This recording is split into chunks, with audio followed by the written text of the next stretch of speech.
Dear listeners, welcome back to Insights Out with Dr. Jen. In this second part of our Easter special, we continue our heartfelt conversation with Anne Bellavance.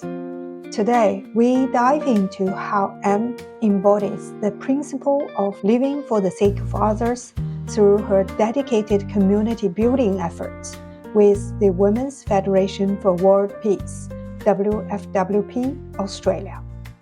Anne's journey is a testament to the power of service and compassion. Let's explore the impactful ways Anne contributes to building a beautiful society. You invest all your heart and spirit and soul in looking after and caring for that person. If they leave, you have no regrets. It's like a spiritual bank account.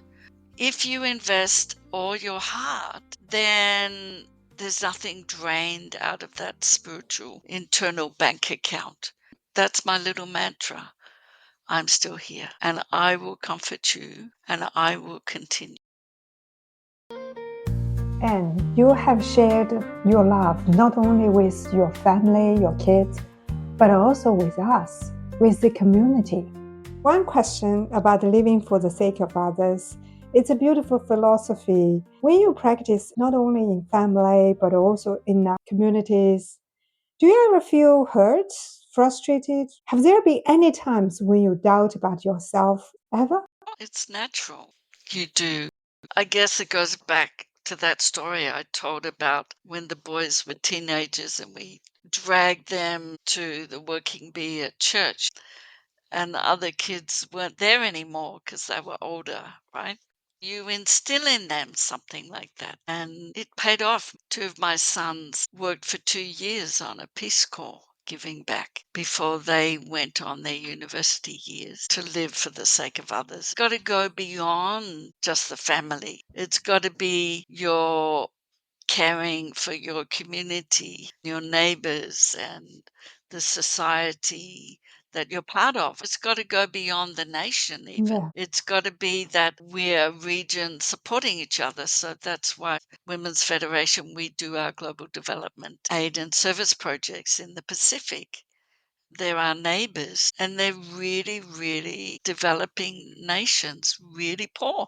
People don't realize to have gratitude as your attitude. It's a mindset as your very first point of call. I can just testify that by living that, you attract the same people around you. So your community becomes a very beautiful community, which is what we've developed through Women's Fed, Universal Peace Federation as well. So even in the earlier days when developing Women's Federation, my philosophy was if you connect with somebody, you invest all your heart and spirit and soul in looking after and caring for that person. If they leave or they move on, you have no regrets, and then there's no blame. But I'm talking about spiritual here. It's like a spiritual bank account. You build up your merit. If you invest all your heart, then there's nothing drained out of that spiritual internal bank account. But I remember times actually feeling like curling myself up in the fetal position and feeling alone again with who can help me build this organization. But then the very first thing, because I'm a very spiritual person and I have a living relationship with my heavenly parent or God or whatever. People say, do you believe, or something like that? I say it's not a belief, it's a relationship, it's an experience. So I have that, I live that throughout my life. Develop that relationship. It doesn't come straight away. You have to develop it, just like any relationship with anybody. More and more developing as you mature. So I remember actually feeling like I'm in this fetal position and I'm all alone. And immediately the thing I felt was, now you understand my heart. And it was Heavenly Parent talking to me. So all I could say to Heavenly Parent was, yes, I'm still here and I'm going to keep going. I'm not going to stop. You have me. So that has kept me going. Quite a few times it has happened, especially when beautiful people have moved on. That's my little mantra. I'm still here and I will comfort you and I will continue. I learned also that if you invest your heart in people, then better people come. The spirit world actually trusts you more to look after the people that are sent. So I guess it's like a test in a way from all the ancestors of all these people saying, will you really look after my descendant, or will you take care of them, right? Because they have a loving relationship to them. So if they can see that you are trustworthy and steadfast and you invest your being with them, then you will find these better and better people. That's what I learned through my journeys leading Women's Federation.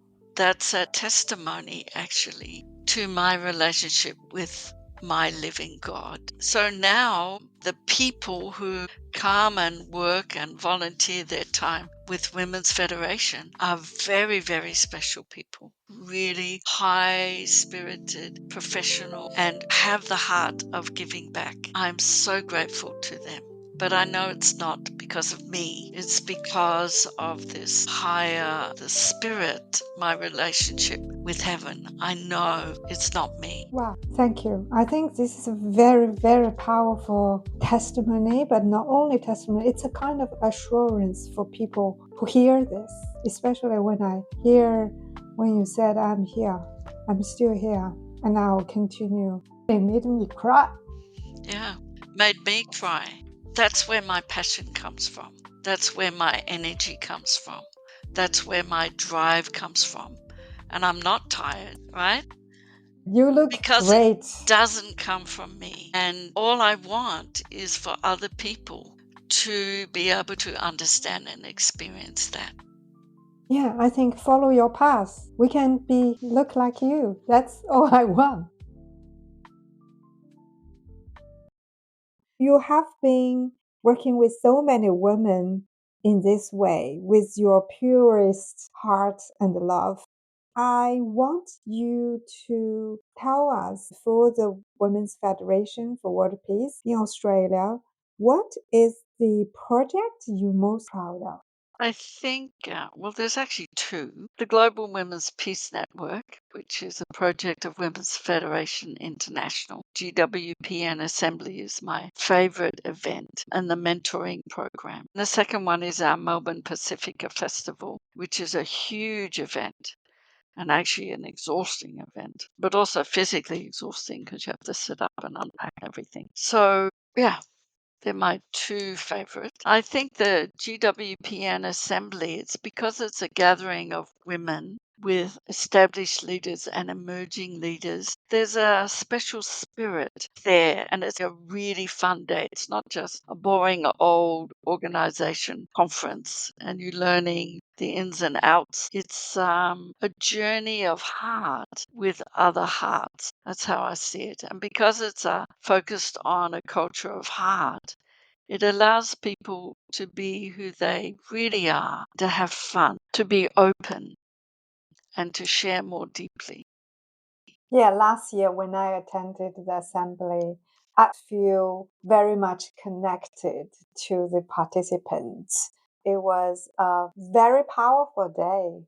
We share stories and we learn from each other.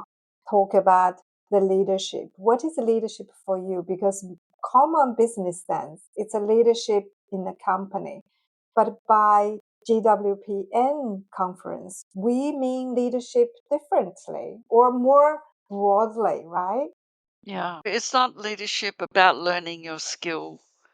As a teacher, you're a leader in the classroom and you have to know your subject and you have to know how to manage the students and how to help them learn the best way. So it's not about that. It's not, you can learn those skills on the job. This is about leadership of the heart, and it's especially focused on women because in the past, less and less now, women have been expected to perform and be like men because men traditionally have been the leaders. So that was the only style of leadership that was there.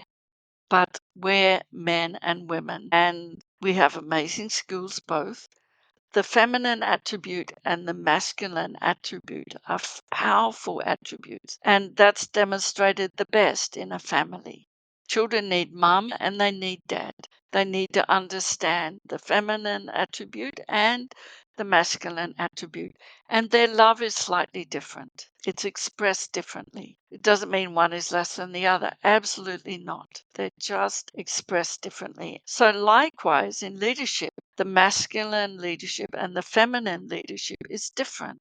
Doesn't mean one is better than the other. It just means, like in a family, if one is missing, that leadership and the organization is less powerful, less able to be at the forefront, and less able to attract and connect to the community. So, what we're saying in Women's Federation, we're not trying to be above men.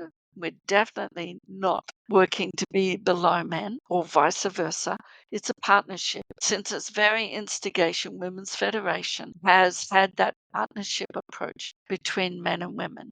Not competitive, but really valuing the attributes that both bring to the table. Not a feminist organization. It's not a women's liberation organization. It's actually an organization to empower and uplift women to live and experience their God given value as women and to be free to express those feminine attributes in leadership.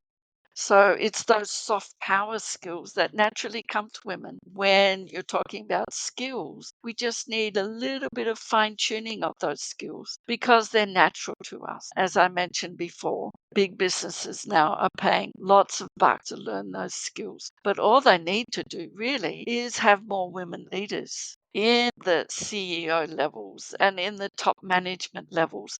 Listen to those women and realize that it's not a competition, but by learning together as a group, men and women in leadership, that organization will be so much more powerful and successful.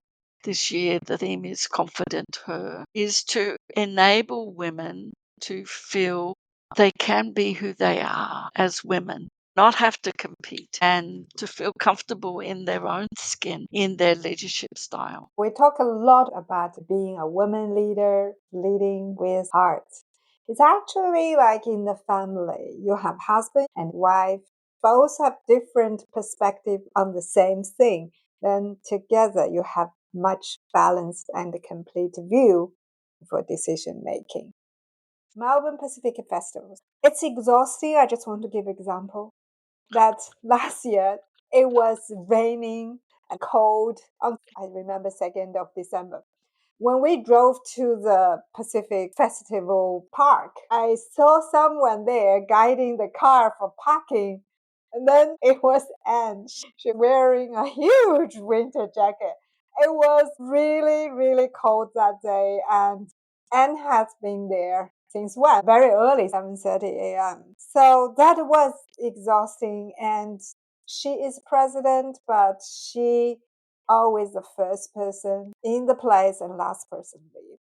But the Melbourne Pacific Festival and the GWPN Assembly, they're big events. So we have amazing volunteers like you, Dr. Jen, performing very special roles. I'm always so grateful and so appreciative of our volunteers because we're all volunteers. There's nobody paid in Women's Fed. And it's being modesty here. I was attracted to Women Federation because of global aid project to help the Pacific Island countries. I really think they are very inspiring and helpful projects. Anyone can participate.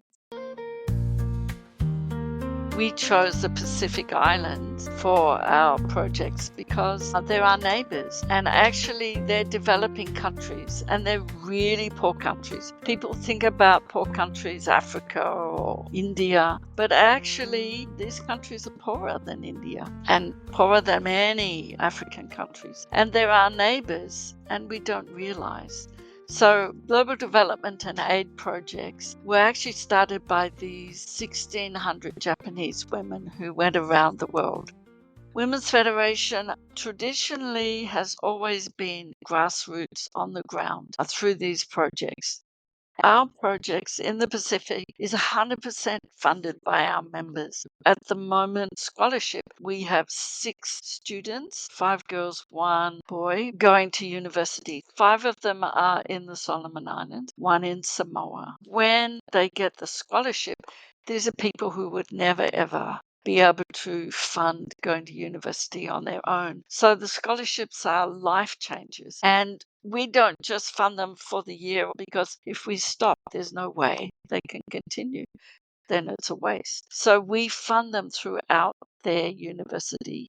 We have testimonies about how life-changing that has been.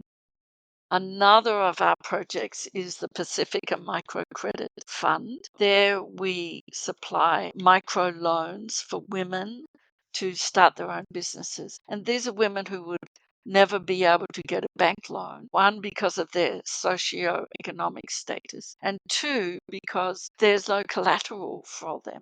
So we run a training over 3 to 4 days. Hopefully, Dr. Jen, you can come with me. Yes, I will We do join. the next training on running a business, setting up businesses, etc. There's a guide, a little booklet they have, and we give them a certificate. So what happened in PNG with that certificate, they were actually able to use that to get a bank loan because they've had some training. So how about that? There's a terrible thing happening in the Pacific Islands. There's an organization, can't remember the name, but anyway, an organization advertising itself as microloans and micro businesses for women, not just in one island. And guess how much they charge in interest? Oh, really? They charge Yeah, how interest? much? Guess. How much do you 5%. think they? No, 20%? 22%. God, that's too much. These women, they get training, and these women sign. They have to sign ours as well. And they have to pay back 22%. At the moment, ours is 0, and it's run through our chapters on the ground in the Pacific. The money stays there, so that then that chapter can replicate it when it's paid back. We are thinking about increasing so that we can actually fund somebody to manage it in the islands, but it would only be something like 10%.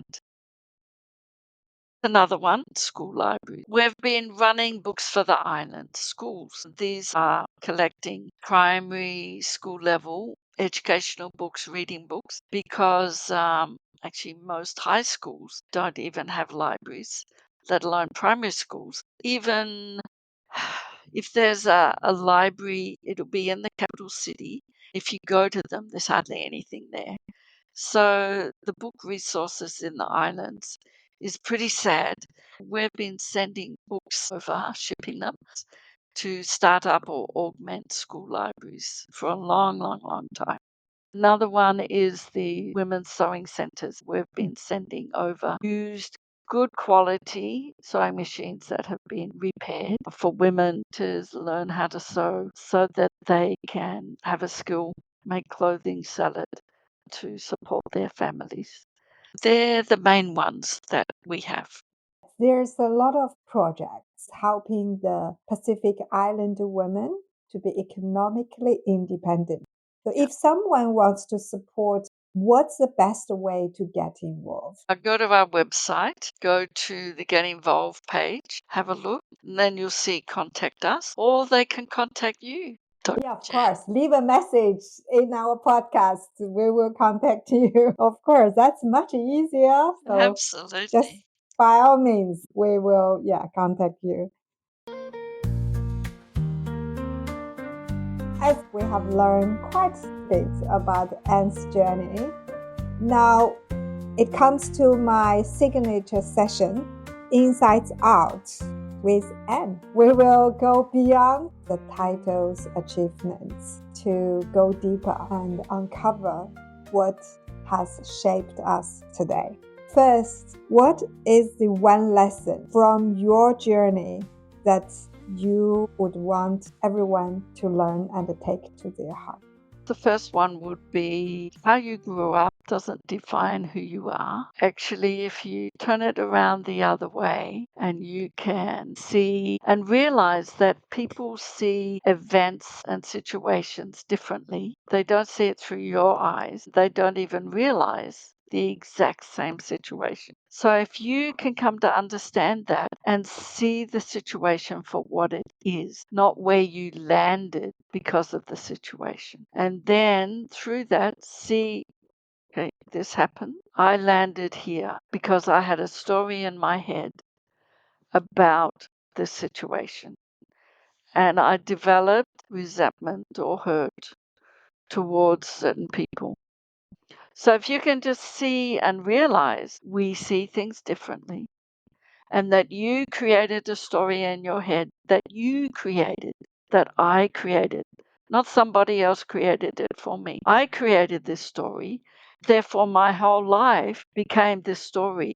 Therefore, I'm living in the present and the future, but actually in the past in this story. So if you can come to realize that and just cut it off and forgive yourself for creating this story, forgive the people involved in the story because they probably weren't even aware.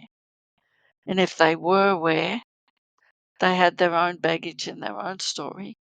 So forgive them anyway. And just clear out all that baggage, all that hurt, and just create new possibilities. And then everything is free and you are here in the moment, able to go into the future without that baggage. If we could all do that, we would be happier people.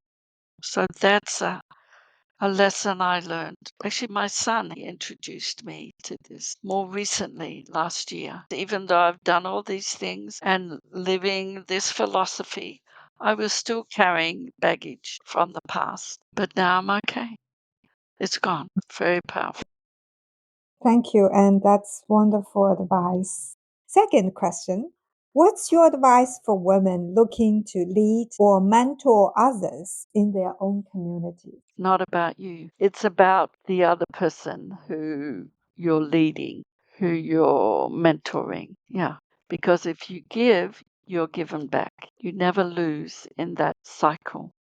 Yeah, I think when I did my mentorship with my mentee, I said, this session is all about you, and I'm here to support you. And it actually made me feel really happy when she achieved her goal. I was happy more than I did that. Yeah. And you receive that spiritual energy. Yeah, That's why you I were guess. happy. If you could envision one big change in the world that WFWP could make, what would it be? Women's Federation has general consultative status with the Economic and Social Council of the UN, which is ECOSOC. In that, we support the realization of the Sustainable Development Goals. And those goals are pretty powerful. Organizations all around the world, all different places, are working towards those goals. Many of them don't even realize they are.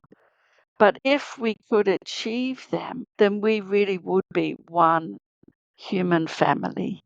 We would be able to see each other as we would see our brothers or sisters or our children or our parents. We would see the heart of each other. And then there wouldn't be fighting. There wouldn't be people taking things from each other or nations claiming other nations. Everything would change. That would be a great thing. And it's just actually a very small step. It's not about coming from the power above or governments above. It actually starts from the bottom. It starts from inside. It starts from me, how I live my life, how I treat other people. It's not somebody else's responsibility to do. It's a bit like talking about environmental change and sustainability.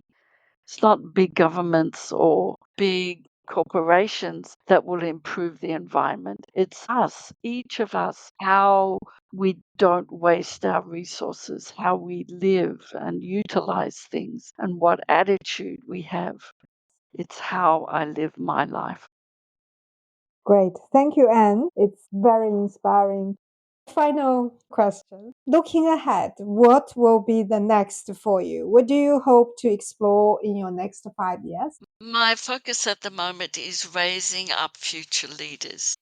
I can't stay in this role forever. I'm not as sharp as I was 5 years ago. So I'm not holding on to this position. I see myself as an offering to build something better and greater. It has to transition to the next generation. I guess out of that, our mentor program. When I'm saying about the next generation, I'm talking about the next generation of leaders, the Women's Federation leadership, our state advisory committees, our executive team. That's really important. There's a lot of things to pass on, not just all the reporting, the requirements, advocacy, and all this external stuff.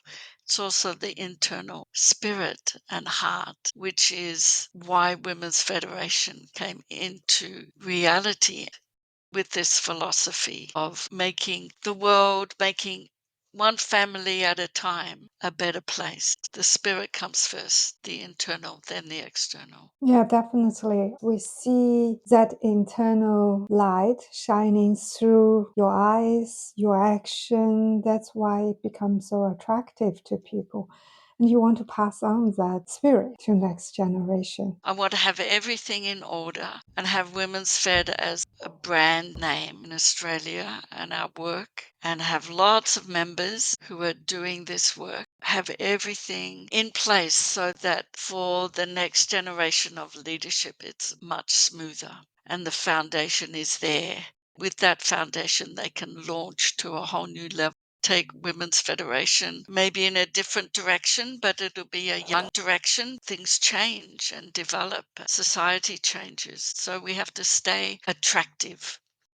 But the fundamental core spirit won't, because the philosophy of living for the sake of others and building strong, happy families that create strong, happy communities and society doesn't change.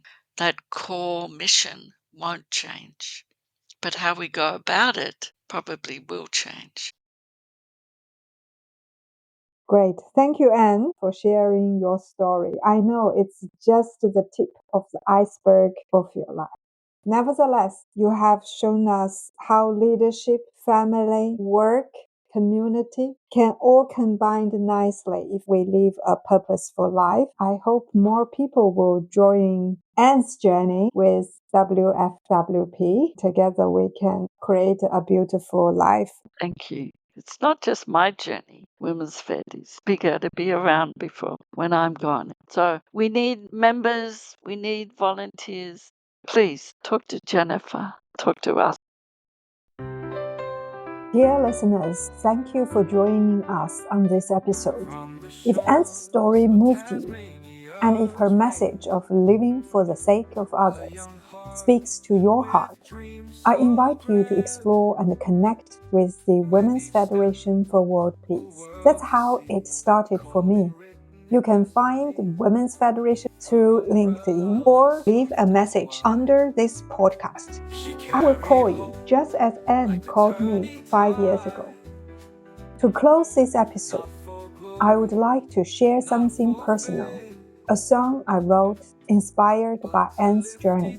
It's called Walking in the Tasmania Rain. It's for Anne and for anyone who is ever walked alone, searching for meaning with hope in their heart. Remember, seek and you will find. Knock and the door will be open. Until next time, keep walking even if it's in the rain. In peace and harmony, through crowded streets and quiet lanes, through joy and sorrow, sun and rain. She walked the path so few dare tread, with love as her compass and hope as her thread.